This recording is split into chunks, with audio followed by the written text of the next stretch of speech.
Friends, मैं नीता भास्कर आप सभी लोगों का अपने यूट्यूब चैनल पर स्वागत करती हूँ। आशा करती हूँ कि आप सभी लोग अच्छे होंगे और अच्छे तरीके से अपनी तैयारी कर रहे होंगे और प्रैक्टिस सेट कर रहे होंगे। प्रैक्टिस सेट जरूर करिए, उससे आपको बहुत लाभ मिलेगा और आपको अच्छी तरीके से क्वेश्चन जो है कंफ्यूजन इसमें दूर होता है। प्रैक्टिस सेट करने से जो हम गलतियां करते हैं तो उससे हमें पता चल जाता है कि हमने क्या गलतियां की है, तो इससे बहुत लाभ मिलता है और हमारा वो क्वेश्चन क्लियर होता चला जाता है। तो इसलिए बहुत जरूरी है। तो चलिए शुरू करते हैं। और शुरू करने से पहले इतना कहना चाहूंगा, अगर वीडियो पसंद आए तो लाइक जरूर करें, कमेंट करें। चैनल को नए हैं अगर चैनल को सब्सक्राइब कर लें और बेल आइकन को जरूर प्रेस कर लें, जिससे कि जब भी नई वीडियो अपलोड हो तो आप तक नोटिफिकेशन तुरंत पहुंच जाए। और चलिए शुरू करते हैं। और 66 क्वेश्चन हमारा और हिस्ट्री का है। ये हिस्ट्री के मैंने प्रैक्टिस सेट 6 का पार्ट 2, फर्स्ट पार्ट पर ये डाल दिया था, ये दूसरा पार्ट है, सेकेंड पार्ट। और इसमें हम 125 क्वेश्चन पूरा कंप्लीट करेंगे 125 तक। तो चलिए शुरू करते हैं। 66 क्वेश्चन है। राणा सांगा निम्नलिखित युद्धों में से किससे बाबर के विरुद्ध लड़ाई जो है की थी? तो राणा सांगा ने किसमें बाबर के विरुद्ध किससे लड़ाई की थी? तो 66 का हमारा राइट आंसर है बी। ठीक है, खानवा का युद्ध। राणा सांगा ने निम्नलिखित में से जो युद्धों में किसमें बाबर के विरुद्ध लड़ाई की थी? तो खानवा का युद्ध जो हुआ था, और कब हुआ था? 17 मार्च 1527 को। ठीक है, 17 मार्च 1527 को खानवा का युद्ध हुआ था। और वो जो है, ठीक है,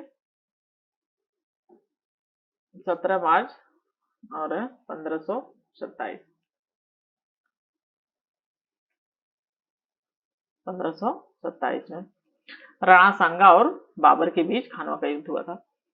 निम्नलिखित में से कौन इस्लाम से प्रभावित था?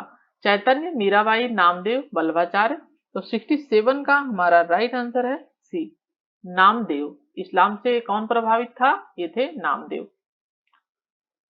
नेक्स्ट हमारा, मोहम्मद गौरी ने के किस दास ने बंगाल में बिहार पर विजय प्राप्त की? कुतुबुद्दीन ऐबक, इल्तुतमिश, बख्तियार खिलजी, यल्दुज। तो 68 का हमारा राइट आंसर है सी, बख्तियार खिलजी। नेक्स्ट है, तृतीय आंग्ल मराठा युद्ध संबंधित है सरजान सोर से, लॉर्ड वेलेजरी से, लॉर्ड हेस्टिंग से, लॉर्ड कार्नवालिस से। तो हमारा राइट आंसर है सी, लॉर्ड हेस्टिंग से। तृतीय आंग्ल मराठा युद्ध किससे संबंधित है? तो लॉर्ड हेस्टिंग से संबंधित है तृतीय जो आंग्ल मराठा युद्ध। ठीक है, नेक्स्ट हमारा 1658 में बहादुरपुर के युद्ध में शाहजहां के दूसरे बेटे शाह शुजा को शाहजहां के पोते ने हराया था। मुराद बख्श, सुलेमान सिको, आलम शाह, बहादुर शाह। तो 70 क्वेश्चन का हमारा राइट आंसर है बी, सुलेमान सिको। नेक्स्ट हमारा 71 क्वेश्चन, मुगल शासक में तांबे का सिक्का कहलाता था। क्या कहलाता था मुगल शासक में तांबे का सिक्का? दाम, रुपया, टका, समची। तो हमारा राइट आंसर है ये बी, दाम। मुगल शासक में तांबे का सिक्का क्या कहलाता था? दाम कहलाता था। नेक्स्ट हमारा, निम्न में को उनके क्रमानुसार क्रमबद्ध, काल क्रमानुसार क्रमबद्ध करें। रुकनुद्दीन, फिरोज मुबारक खान, फिरोज शाह तुगलक, आलम शाह। इस तरीके का क्वेश्चन जरूर आएगा एक। और इसका हमारा मिलान करने हम अगर इसका क्रम लगाते हैं तो हमारा 72 का राइट आंसर हमारा हो जाएगा सी, यानी क्रम इसका बिल्कुल सही है। रुकनुद्दीन, फिर इस तरीके से 1 2 3 और 4, इस तरीके से हमारा ये क्रम बैठ जाएगा। ठीक है, और इनके सन में लिख देती हूँ। रुकनुद्दीन जो फिरोज था 1236 ईस्वी में दिल्ली पर गद्दी पर बैठा था। और एक कौन था? इल्तुतमिश का जो है बड़ा पुत्र था। ठीक है, इल्तुतमिश का जो बड़ा पुत्र था ये था रुकनुद्दीन फिरोज 1236 में। और इसके बाद फिर रजिया ने शासन किया था, क्योंकि यह बहुत ही जो है ध्यान नहीं देता था, बहुत ही लापरवाह शासक था रुकनुद्दीन फिरोज 1236। और फिर 1236 में ही रजिया शासन पे बैठी थी और 40 तक इसने राज किया था। और दूसरा है इसमें मुबारक खान। मुबारक खान का क्या है स्थिति इसकी? 1316। ठीक है, 1316 है इसकी। और फिरोज शाह तुगलक कब गद्दी पर बैठा था? ये 1351 से 1388, बहुत लंबा शासन किया था इसने। 1351 से ये 1388, ठीक है। और लास्ट है आलम शाह। तो आलम शाह कब था? 1445 से 50 तक, 1445 से 50 तक, 5 साल, ठीक है। चलिए नेक्स्ट है 73 क्वेश्चन। मुगल काल में भूमि की माप की प्रथा निम्न में से किस शासक ने शुरू की? अकबर, शेरशाह, शाहजहां, औरंगजेब। तो 73 का हमारा राइट आंसर है बी, शेरशाह। किसने शुरू की थी सबसे पहले भूमि की माप? शेरशाह ने। नेक्स्ट है 74, दिल्ली का वह सुल्तान जिसने अपने संस्मरण लिखा था। किसने लिखा था दिल्ली का वह सुल्तान जिसने? तो 74 का हमारा राइट आंसर है डी, ये फिरोज तुगलक ने लिखा था, ठीक है। अपनी आत्मकथा लिखा था जिसे क्या कहा जाता था? फुतुहाते फिरोज शाही के नाम से जाना जाता है। फुतुहाते फिरोज शाही फिरोज तुगलक ने लिखा था, ठीक है। नेक्स्ट है दिल्ली का सेनापति जिसने सफलतापूर्वक मदुरै पर आक्रमण किया था। खिज्र खां, मोहम्मद गौरी, मलिक काफूर, मोहम्मद बिन तुगलक। तो 75 का हमारा राइट आंसर है सी, मलिक काफूर। नेक्स्ट है 76 क्वेश्चन। निम्नलिखित सूफियों में से किसने कृष्ण को औलिया के रूप में माना? शाह मोहम्मद गौस, शाह अब्दुल अजीज, शाह वली उल्लाह, ख्वाजा मीर मर्द। तो 76 का हमारा right answer A, Shah Mohammad Ghaus. क्या पूछा है इसमें? निम्नलिखित सूफी में से किसने कृष्ण को औलिया के रूप में माना है, ठीक है, ये आपको ध्यान रखना है थोड़ा सा। चलिए नेक्स्ट है हमारा 77 क्वेश्चन। और निम्नलिखित में से किसने प्रसिद्ध कुतुब मीनार के निर्माण में योगदान नहीं दिया था? ठीक है, ये नहीं पूछा है कि दिया था, ये पूछा क्या किसने नहीं दिया था, तो ये ध्यान रखना है। कुतुबुद्दीन ऐबक ने शुरू कराया था, इल्तुतमिश ने उसे पूरा कराया था, तो इनका योगदान तो है ये। और इसमें हमारा राइट हो जाएगा सी, गयासुद्दीन तुगलक, क्योंकि इसने भी इसमें काम कराया था फिरोज तुगलक ने। चौथी मंजिल का निर्माण किसने करवाया था? फिरोज तुगलक ने, ठीक है। इसने चौथी मंजिल का निर्माण करवाया था, तो इसलिए ये भी सम्मिलित था। और इसमें सिर्फ गयासुद्दीन तुगलक ने कोई काम नहीं कराया था। चलिए नेक्स्ट हमारा रणथंभौर क्या था? एक मुगल महल, एक राजपूत दुर्ग, खिलजियों की राजधानी, बौद्धों का तीर्थ यात्रा का केंद्र। तो रणथंभौर क्या था? 78 हमारा है, और यह एक राजपूत वर्ग था रणथंभौर। रणथंभौर का जो किला था एक राजपूत किला था, जो रण और थंद नामक पहाड़ियों के मध्य स्थित है, इसलिए इसको रणथंभौर कहा जाता है। कुछ ऐतिहासिक प्रमाण इस बात की पुष्टि करते हैं कि यह किला जाटों ने बनवाया था, और वर्ष 2013 में इस स्थल को यूनेस्को द्वारा विश्व विरासत सूची में शामिल किया गया। ये आपको चीज ध्यान रखनी है, ठीक है, इसको शामिल कर लिया गया है 2013 में विश्व विरासत स्थल के रूप में, तो ये भी आपको याद रखना है। चलिए नेक्स्ट हमारा 79, कन्नौज या बिलग्राम को 1540 में शेरशाह सूरी और किसके बीच लड़ा गया था? बाबर, हुमायूं, औरंगजेब, अकबर। औरंगजेब अकबर तो किसके बीच में था? 1540 में। इसका हमारा राइट आंसर है बी, कन्नौज का युद्ध जो लड़ा गया था वो लड़ा गया था 1540 में, शेरशाह सूरी और हुमायूं के बीच लड़ा गया था, और जिसमें हुमायूं की हार के साथ दिल्ली में शेरशाह सूरी का कब्जा हो गया था, और हुमायूं युद्ध से जान बचाकर भाग खड़ा हुआ था, और दोबारा फिर हुमायूं पुनः 1556 में ईस्वी में दिल्ली पर जो है कब्जा किया इसने। नेक्स्ट हमारा 80 क्वेश्चन, गोविंद महल जो हिंदू वास्तुकला का अप्रतिम उदाहरण स्थित है, क्या है? गोविंद महल दतिया में है, खजुराहो में, ओरछा में, कहाँ पे है ये गोविंद महल? और ये है 80 क्वेश्चन, और हमारा राइट आंसर है ये दतिया।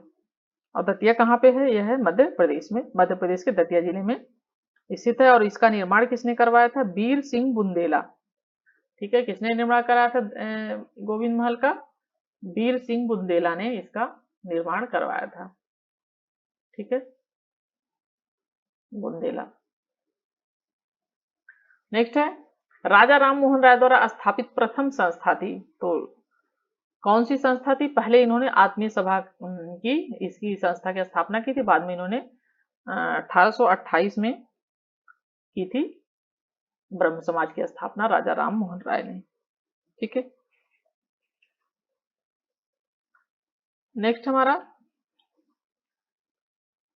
नील आंदोलन का जमकर समर्थन करने वाले हिंदू पैट्रियार्क के समर्थक थे हेमचंद्र आरकर, हरीश चंद्र मुखर्जी, दीनबंधु मित्र या दिगंबर विश्वास। तो हमारा 82 क्वेश्चन है और हमारा राइट आंसर है बी, हरीश चंद्र मुखर्जी। ठीक है, जमकर समर्थन करने वाले कौन थे? संपादक थे हरि हिंदू पैट्रियार्क के, और ये थे हरीश चंद्र मुखर्जी। नेक्स्ट हमारा सत्यार्थ प्रकाश किसके द्वारा लिखा गया है? और ये लिखा गया है सत्यार्थ प्रकाश राजा राम मोहन राय बाल गंगाधर तिलक, इनके द्वारा तो नहीं है, ये है लिखा गया स्वामी दयानंद सरस्वती द्वारा।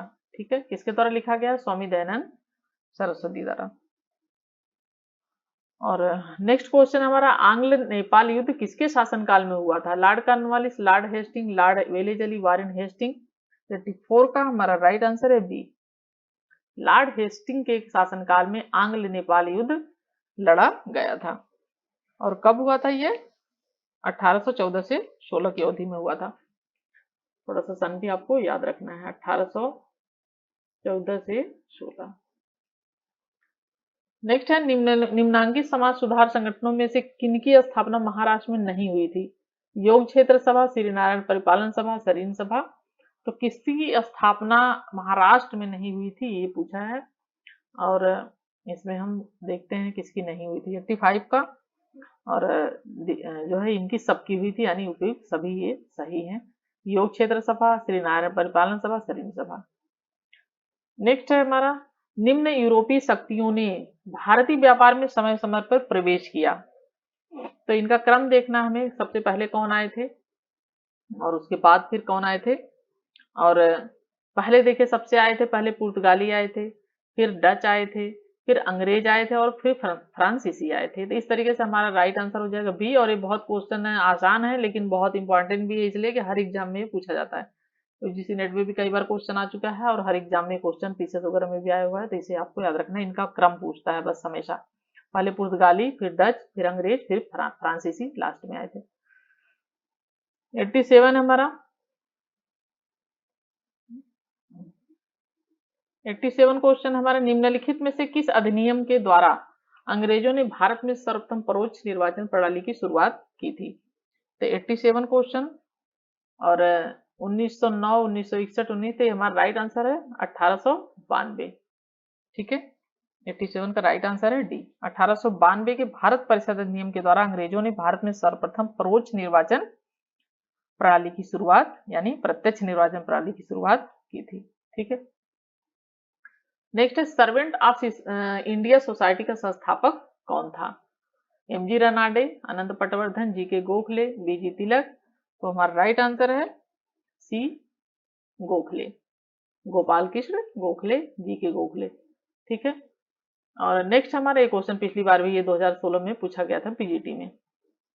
नेक्स्ट हमारा 89 क्वेश्चन, और फ्रांसीसी दक्कन में शक्ति स्थापित करने में असफल रहे क्योंकि डुप्ले सक्षम सेनापति नहीं था, अंग्रेजों की फौज शक्तिशाली थी, भारतीय लोग फ्रांसीसियों को पसंद नहीं करते थे, या पांडिचेरी सामरिक केंद्र था। तो 89 का हमारा राइट आंसर है बी, अंग्रेजों की फौज शक्तिशाली थी। ठीक है, इसलिए जो है स्थापित करने में फ्रांसीसी सफल नहीं हो पाए थे दक्कन में अपनी शक्ति को। नेक्स्ट है निम्नलिखित में से किसके अंतर्गत भारत में सर्वप्रथम सर्वोच्च न्यायालय की स्थापना हुई थी? रेगुलेटिंग एक्ट जो 1773, या चार्टर अधिनियम 1853, या भारत सरकार अधिनियम 1935, और भारतीय संविधान 1950। तो इसमें हमारा 90 क्वेश्चन है, और हमारा राइट आंसर है जो है ए, रेगुलेटिंग एक्ट जो था, अधिनियम था, उसके द्वारा सर्वप्रथम सर्वोच्च न्यायालय की स्थापना हुई थी। ठीक है, इसके द्वारा। नेक्स्ट क्वेश्चन हमारा है 91 क्वेश्चन, और ये है निम्नलिखित में से किसका सुमेलन नहीं है? सुमेल यानी नहीं है। लॉर्ड कॉर्नवालिस अस्थायी बंदोबस्त सही है ये। लॉर्ड वेलेजली सहायक संधि, ये भी सही है। लॉर्ड डलहौजी व्यापक सिद्धांत है। लॉर्ड के उच्चतम निष्क्रियता। तो 91 का हमारा राइट आंसर है डी, लॉर्ड केनिंग उच्चतम निष्क्रियता, ये सही नहीं है। बाकी ये सही। उच्चतम निष्क्रियता नीति लॉर्ड केनिंग ने नहीं, बल्कि किसने अपनाई थी? लॉर्ड लॉरेंस ने। ठीक है, इसकी किसने बनाई थी? लॉर्ड लॉरेंस ने। ठीक है, लॉर्ड लॉरेंस। नेक्स्ट हमारा सन 1857 के रैली विद्रोह का नेता कौन था?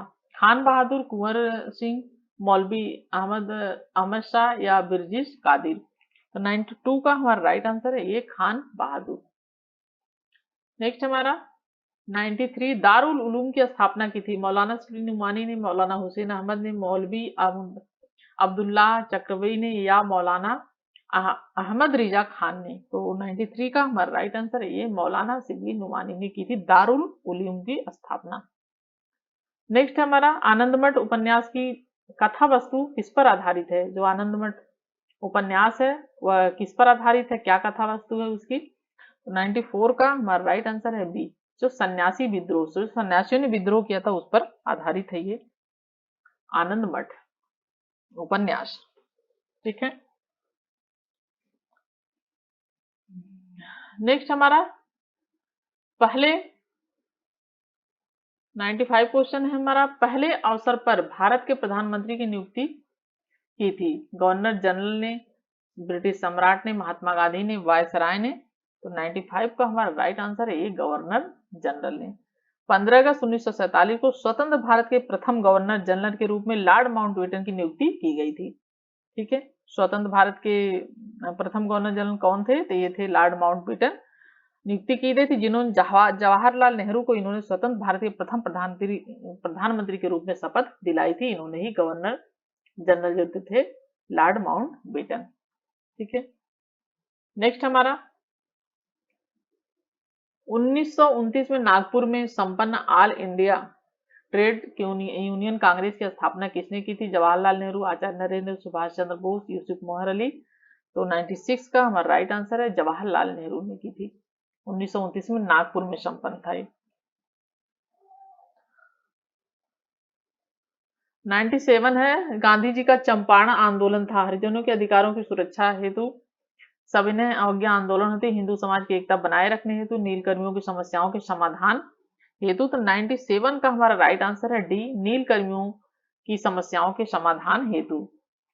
98 है, अंग्रेजों ने रैयतवारी व्यवस्था सर्वप्रथम आरंभ की थी? बंगाल प्रेसिडेंसी में, आगरा में, बंबई प्रेसिडेंसी में या मद्रास प्रेसिडेंसी में? तो 98 का हमारा राइट आंसर है डी, मद्रास प्रेसिडेंसी में रैयतवारी व्यवस्था सर्वप्रथम आरंभ की थी मद्रास में जो है प्रेसिडेंसी में।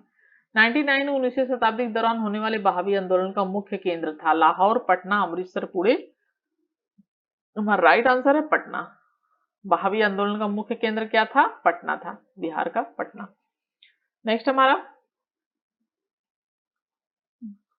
100 क्वेश्चन, दिल्ली का पहला समाचार पत्र, ये आपको बहुत हिंदी का पहला समाचार पत्र उदंत मातड़ 30 मई 1826 प्रकाशित हुआ था। कोलकाता से, पटना से, इलाहाबाद से, लखनऊ से? तो ये बहुत ही महत्वपूर्ण है, ये पूछता भी है कौन सा पहला समाचार पत्र था। तो आपको ये याद रखना है कि ये था उदंत मातंड, हिंदी का पहला समाचार पत्र।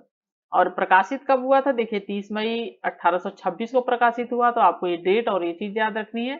और प्रकाशित कहाँ से हुआ था ये आपको याद रखना है। तो 100 जो क्वेश्चन है ये पूछा है कि प्रकाशित कहाँ से हुआ था? ये कोलकाता से प्रकाशित हुआ था। ठीक है, ये आपको याद रखना है। चलिए 101 क्वेश्चन है, निम्नलिखित में से किसे भारतीय अशांति का जनक कहा गया है? ये क्वेश्चन पिछली बार पूछा गया है 2016 में पीजीटी में। ठीक है, 101 क्वेश्चन है और इसका राइट आंसर है बीजी तिलक को भारतीय अशांति का इन्हें जो है जनक कहा गया है, बीजी तिलक को। ठीक है, नेक्स्ट है, श्यामजी कृष्ण वर्मा में इंडियन होमलूम सोसाइटी की स्थापना की थी? लंदन में, पेरिस में, बर्लिन में, सैन फ्रांसिस्को में? तो 102 का हमारा राइट आंसर है ये लंदन में। श्यामजी कृष्ण वर्मा ने इंडियन होम रूल सोसाइटी की स्थापना की थी, तो इन्होंने की थी लंदन में। नेक्स्ट हमारा निम्नलिखित में से भारतीय राष्ट्रीय कांग्रेस के किस अधिवेशन में किस अधिवेशन में बाल गंगाधर तिलक ने अभिव्यक्त किया? स्वराज मेरा जन्मसिद्ध अधिकार है और मई से लेकर बनारस अधिवेशन 1905, कलकत्ता अधिवेशन 1906, सूरत अधिवेशन 1907, लखनऊ अधिवेशन 1916। 103 का हमारा राइट आंसर लखनऊ अधिवेशन 1916। ठीक है, नेक्स्ट है हमारा भारतीय स्वाधीनता संग्राम से भारतीय स्वत-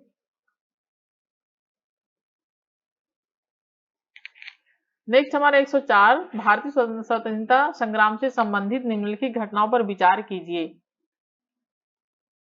गांधी इरविन समझौता, भारतीय राष्ट्रीय कांग्रेस का कराची अधिवेशन, भगत सिंह को फांसी, पूना समझौता। नीचे दे कूट से घटनाओं का सही कालक्रम पता करें। तो 104 का हमारा राइट आंसर है डी। इस तरीके से इनका कालानुक्रम होगा। पहले गांधी इरविन समझौता हुआ था, फिर हुआ भगत सिंह को फांसी दी गई थी, क्योंकि ये 1931 की बात है। 5 मार्च 1931 गांधी इरविन समझौता कब हुआ था? ये हुआ था 5 मार्च, ये हुआ था 5 मार्च 1931। ठीक है। और भगत सिंह को फांसी दी गई थी। उसके बाद भगत सिंह, सुखदेव और 23 मार्च को फांसी दी गई थी भगत सिंह, सुखदेव और राजगुरु तीनों लोगों को। ठीक है, तीनों लोगों को फांसी दी गई थी इस इनके साथ साथ 23 मार्च को, और 1931 में ही। ठीक है, 1931 में फांसी दी गई थी तीनों लोगों को, भगत सिंह को, राजगुरु को और सुखदेव को साथ साथ। और फिर ये है तीसरा है, फिर दूसरा है हमारा भारतीय राष्ट्रीय कांग्रेस का कराची अधिवेशन। तो कराची अधिवेशन कब हुआ था? ये हुआ था 29 दिसंबर 1931। 29 दिसंबर को जो है जो हुआ था, और 1931 में। ठीक है, इस तरीके से। फिर पूना समझौता हुआ था 20 अगस्त 1932 में। ठीक है, 20 अगस्त और 1932 में हुआ था, 1932। तो आपको ये थोड़ा सा ध्यान रखना है कि जो ये 5 मार्च 1900 ये मार्च में ही हुई है, बस इनमें महीने का फर्क है, तो इसलिए आपको याद रखना है। इस तरीके के क्वेश्चन आते हैं। नेक्स्ट है 105 क्वेश्चन, निम्नलिखित में से किसने असहयोग आंदोलन के दौरान विदेशी कपड़ों को जलाया जाना एक निष्ठुर बर्बादी बताया था? Rabindranath Tagore, Mohammad Ali, lord Reading, Motilal Nehru. तो 105 का हमारा राइट आंसर है ये, रविन्द्रनाथ टैगोर ने बताया था कि जो कपड़े जलाए जा रहे थे, क्योंकि विरोध हो रहा था उसमें असहयोग आंदोलन के समय। और तो रॉलेट एक्ट के पारित करने के बाद जलियांवाला बाग भीषण कांड भी हुआ था, जो 1919 में 13 अप्रैल को। तो भीषण गोलीकांड और खिलाफत के विवाद में अंग्रेजों की भूमिका से गांधी अत्यंत पीड़ित हुए थे, और 1920 में उन्होंने जो है असहयोग आंदोलन प्रस्ताव पारित किया था। और इसके अंतर्गत सरकारी उपाधियां, विधानसभाओं, न्यायालयों, शैक्षिक संस्थाओं, विदेशी सामान के बहिष्कार आदि का इसमें निर्णय लिया गया था। और इस दौरान 30,000 व्यक्ति जेल गए थे, और विदेशी कपड़ों को जलाए जाने को रविन्द्रनाथ टैगोर ने एक निष्ठुर बर्बादी बताया था। उसमें कपड़े उपड़े भी विदेशी जलाए जा रहे थे। नेक्स्ट हमारा महात्मा गांधी के राजनीतिक गुरु कौन थे? सी आर दास, दादा भाई नौरोजी, तिलक, गोपाल कृष्ण। बहुत आसान क्वेश्चन, लेकिन बार बार पूछा जाता है, तो आपको याद रखना है गोपाल कृष्ण गोखले इनके राजनीतिक गुरु थे। 107 क्वेश्चन है फ्रेंड्स हमारा, मोतीलाल नेहरू और सी आर दास द्वारा 1923 में गठित पार्टी का क्या नाम था? तो ये राइट आंसर हमारा है स्वराज पार्टी। इसका नाम था स्वराज पार्टी। नेक्स्ट हमारा 108 क्वेश्चन। नेक्स्ट क्वेश्चन है, निम्नलिखित कारागारों में से किस एक में जवाहरलाल नेहरू और जवाहरलाल नेहरू ने डिस्कवरी ऑफ इंडिया पुस्तक लिखी थी?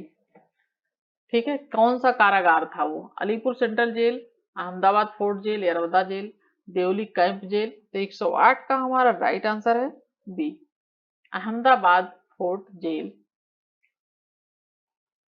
109 क्वेश्चन है, निम्न आंदोलनों में से किस एक के साथ अरुणा आसफ अली का संबंध भूमिगत कार्यकलापों के महिला संगठनकर्ता के रूप में था? शमीना वंगे आंदोलन, असहयोग आंदोलन, भारत छोड़ो आंदोलन, स्वदेशी आंदोलन। तो 109 का हमारा राइट आंसर है सी, भारत छोड़ो आंदोलन। अरुणा आसफ अली, ये भी क्वेश्चन काफी पूछा जाता है बार बार। ठीक है, नेक्स्ट हमारा, निम्नलिखित में से किन लोगों ने 16 दिसंबर 1922 को इंडिपेंडेंस पार्टी बनाने का निर्णय लिया था? नीचे दिए गए कुछ से सही उत्तर चुनना है हमें। लाला हरदयाल, मदन मोहन मालवीय, मोहम्मद अली जिन्ना, मोतीलाल नेहरू। 1 और 2, 2 3, 3 और 4, 2 4। तो हमारा 110 का हमारा फ्रेंड राइट आंसर हमारा है। इसका हमें वो क्रम मिलाना है कि कौन सा हमारा सही है, तो हमारा राइट आंसर हो जाएगा डी, 2 तथा 4। ठीक है, यानी मदन मोहन मालवीय और Motilal Nehru.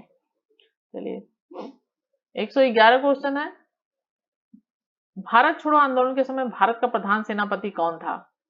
Lord Wavell, lord Linlithgow, lord Mountbatten, उपयुक्त में से कोई नहीं। तो जब भारत छोड़ो आंदोलन का हुआ तो भारत का प्रधान सेनापति कौन था? ये हमारा राइट आंसर है, ये लॉर्ड वेविल था। नेक्स्ट हमारा, निम्नलिखित में से कौन सही सुमेलित है? 1940 भारतीय राष्ट्रीय कांग्रेस का लाहौर अधिवेशन, 1931 राजगुरु को फांसी, 1921 असहयोग आंदोलन प्रारंभ, 20 रोलर सत्याग्रह।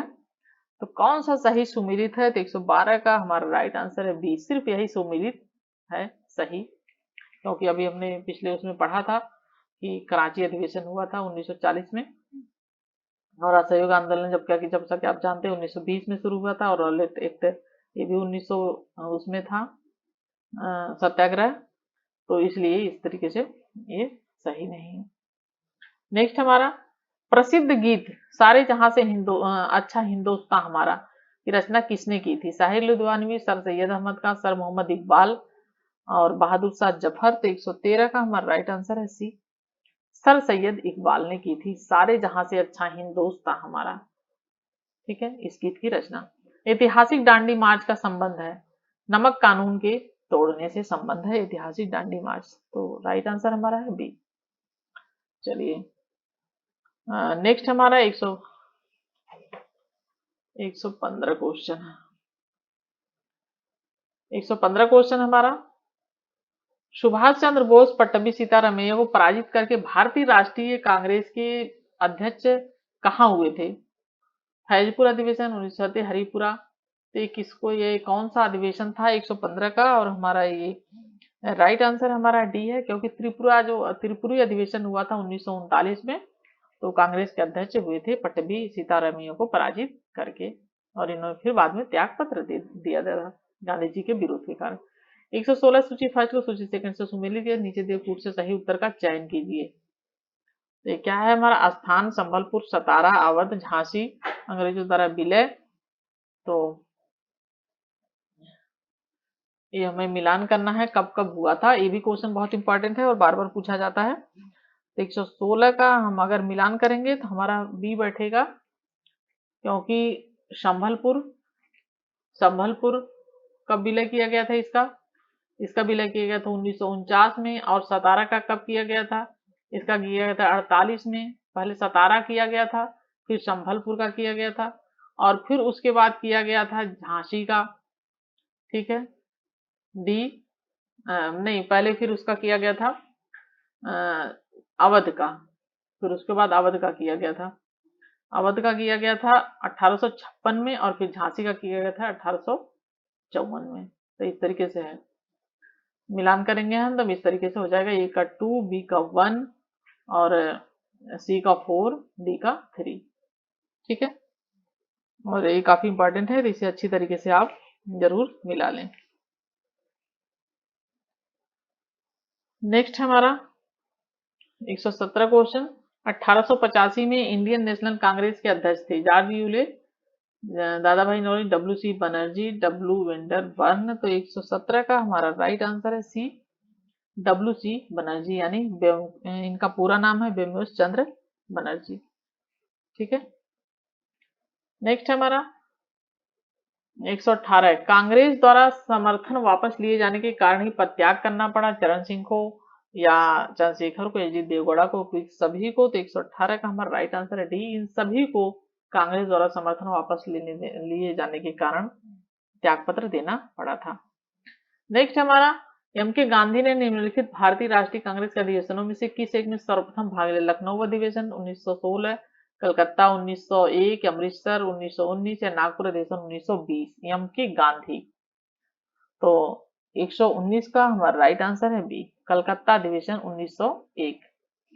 ठीक है, महात्मा गांधी ने सर्वप्रथम 1901 में आयोजित कांग्रेस के कलकत्ता अधिवेशन में भाग लिया था। इस अधिवेशन की अध्यक्षता दिनास बाचा ने की थी, दिनसा बाचा ने, और महात्मा गांधी 1924 में कांग्रेस के बेलगांव अधिवेशन के अध्यक्ष चुने गए थे।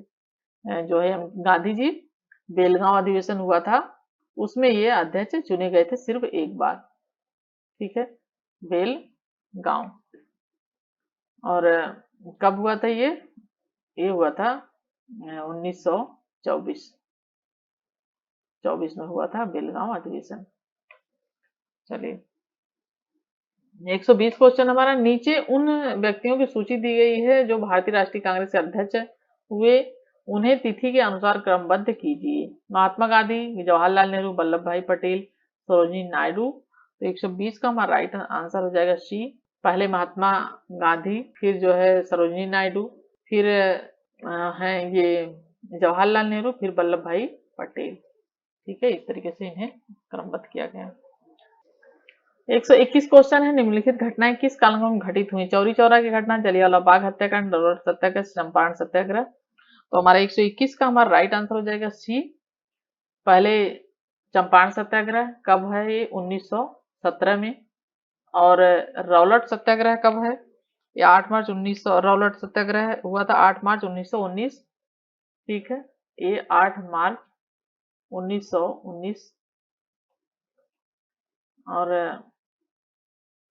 ये कब हुआ था? जलियांवाला बाग हत्याकांड, ये हुआ था 13 अप्रैल 1919। 13 अप्रैल को, 13 अप्रैल और 1919 में हुआ था ये। और चौरी चौरा की घटना हुई थी 5 फरवरी 1922। 5 फरवरी 1922।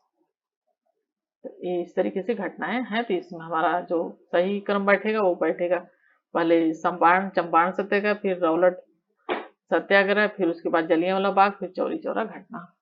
ठीक है, नेक्स्ट क्वेश्चन हमारा, वह कौन सा प्रांत था जहां 1937 के आम निर्वाचन में भारतीय राष्ट्रीय कांग्रेस को पूर्ण बहुमत नहीं प्राप्त हुआ था? बंबई, असम, उड़ीसा, बिहार। तो 122 का राइट आंसर हमारा है बी, असम। ठीक है, कौन सा प्रांत था जहां पे चुनाव नहीं हुआ? तो 1937 के आम निर्वाचन में। पीसीएस वगैरह में भी इस तरह के क्वेश्चन आए हुए हैं, तो आपको याद रखना है। तो असम में। किसने कहा था आजादी लगभग हमारी पहुंच में है, हम इसे कसकर पकड़ लेना है? हमें इसे महात्मा गांधी, सुभाष चंद्र बोस, जवाहरलाल नेहरू, शौकत अली। तो हमारा राइट आंसर है 123 का, ये महात्मा गांधी ने इसे कहा था। ये आजादी लगभग हमारी पहुंच में है और इसे हमें पकड़ लेना है।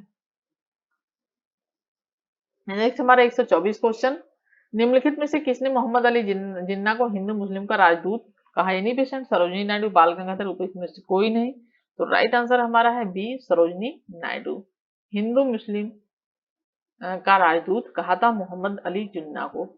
125 क्वेश्चन हमारा और लास्ट क्वेश्चन है, निम्नलिखित में से किसने कहा था महात्मा गांधी क्षणिक भूत की भांति धूल उठाते हैं लेकिन अस्तर नहीं? तो हमारा A doctor B R Ambedkar, M Jinnah, B D Savarkar, उपयुक्त में से कोई नहीं। तो हमारा राइट आंसर है friends doctor B R Ambedkar. Doctor B R Ambedkar ने कहा था कि महात्मा गांधी क्षणिक भूत की भांति धूल उठाते हैं लेकिन अस्तर नहीं उठाते हैं। और ये स्वतंत्र भारत के प्रथम कानून मंत्री बी आर अम्बेडकर ने कहा था। ठीक है, क्योंकि ज्ञातव्य है कि दलित स्थिति के बारे में गांधी जी तथा अम्बेडकर के बीच मतभेद थे और 1932 में ब्रिटिश प्रधानमंत्री रैमजे मैकडोनाल्ड द्वारा घोषित सांप्रदायिक पंचायत कम्युनल अवार्ड में दलितों को पृथक प्रतिनिधि दिए जाने के विरोध में गांधी जी ने 20 सितंबर 1932 को जेल में आमरण अनशन प्रारंभ कर दिया था। काफी प्रयास के बाद 26 सितंबर 1932 को गांधी जी तथा अम्बेडकर के बीच पूना समझौता हुआ था और पृथक निर्वाचन व्यवस्था को समाप्त कर दलितों के लिए केंद्रीय तथा प्रांतीय विधानमंडलों में आरक्षित सीटों की संख्या में वृद्धि की गई थी। तो इसी वजह से इन्होंने बोला था बी आर अम्बेडकर ने। तो ये हमारे आज 125 क्वेश्चन खत्म हो गए प्रैक्टिस सेट 6 के। अब नेक्स्ट वीडियो कल आपको मिलेगी प्रैक्टिस सेट 7। ठीक है, तो आशा करती हूँ वीडियो पसंद आया होगा। Thank you friend, thank you for watching video.